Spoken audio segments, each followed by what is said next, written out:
इससे पहले वाले वीडियो में बताए थे बिंदुसार के बारे में। बिंदुसार की मृत्यु के बाद मगध की राजगद्दी पर अशोक महान बैठा 273 ईसा पूर्व में, लेकिन अशोक का जो राज्याभिषेक हुआ 269 ईसा पूर्व में, यानी कि 4 वर्ष बाद अशोक का राज्याभिषेक हुआ था।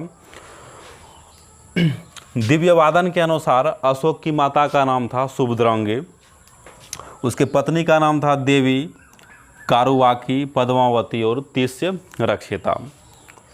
मास्की और गुर्जरा अभिलेख में अशोक का नाम अशोक ही मिलता है। मास्की एक गांव का नाम है जो कि कर्नाटक राज्य के रायचूर जिले में स्थित है। तो मास्की गांव में एक अभिलेख प्राप्त हुआ, तो उसी गांव के नाम पर ही जो है कि अभिलेख का नाम रख दिया गया, मास्की अभिलेख। और उसके बाद गुर्जरा अभिलेख, गुर्जरा भी एक गांव का नाम है जो कि मध्य प्रदेश के दतिया जिले में स्थित है। तो गुर्जरा अभिलेख और मास्की अभिलेख दोनों में अशोक का नाम अशोक ही मिलता है।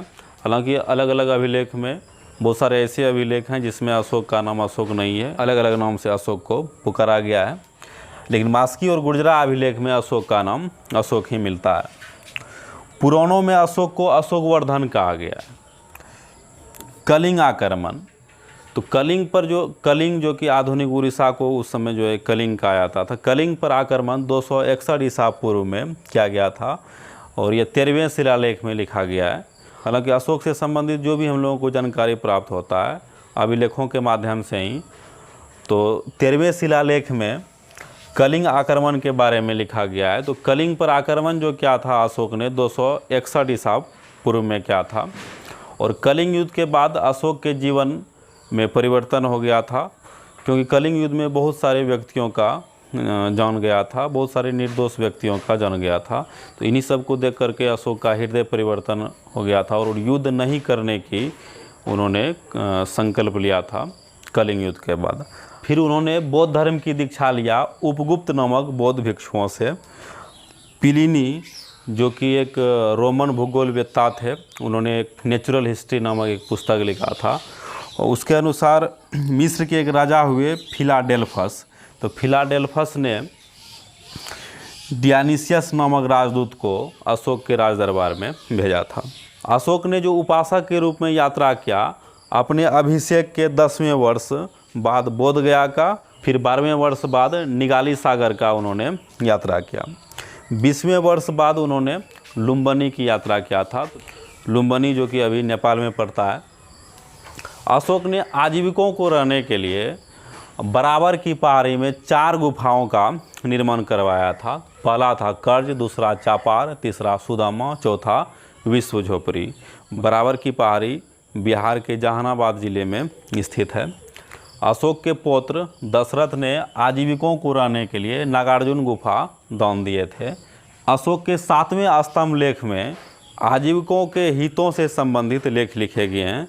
उसमें महामात्र को कहा गया है आजीविकों के हितों के बारे में सोचने के लिए। महामात्र यानी कि धर्म से संबंधित जो कर्मचारी होता था उस समय, उसको बोला जाता था। बौद्ध धर्म के प्रचार के लिए अशोक ने अपने पुत्र और पुत्री महेंद्र और संघमित्रा को श्रीलंका भेजा था।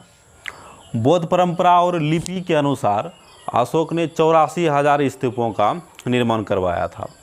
शिलालेख का जो प्रचलन है सर्वप्रथम अशोक ने ही किया था। शिलालेख अर्थात पत्थरों पर जो लिखने की कला थी सर्वप्रथम अशोक के शासनकाल में ही पत्थरों पर लेख लिखे जाते थे। जैसे हम लोग हिंदी के लिए देवनागरी लिपि का प्रयोग करते हैं, उसी प्रकार शिलालेख में जो लिपि का प्रयोग होता था ब्राह्मी, खरोष्ठी, गिरिक और अरमाइक। गिरिक और अरमाइक लिपि के जो अभिलेख मिले हैं अफगानिस्तान में, और खरोष्ठी लिपि के अभिलेख उत्तर पश्चिम पाकिस्तान में, और उसके बाद ब्राह्मी लिपि के जो अभिलेख मिले हैं शेष भारत में। खरोष्ठी लिपि को दाईं से बाईं ओर लिखा जाता है। अभिलेख के 3 भाग हैं, शिलालेख, स्तंभ लेख और गुहा लेख। पत्थरों की दीवारों पर जो लेख लिखे जाते थे उसको बोला जाता है शिलालेख। पत्थरों को काट करके एक पिलर का आकार दे करके उसमें जो लेख लिखे जाते थे उसको बोला जाता है स्तंभ लेख। और पहाड़ों में जो गुफा बना करके उसके दीवारों पर जो लेख लिखे जाते थे उसको बोला जाता है गुहा लेख। शिलालेख की खोज सर्वप्रथम पादरे टी फेंथेलर ने किया था 1750 ईस्वी में। शिलालेख को सर्वप्रथम जो पढ़ा था जेम्स प्रिसेप ने 1837 ईस्वी में, और शिलालेख की टोटल जो संख्या है 14 है। फिर मिलते हैं नेक्स्ट।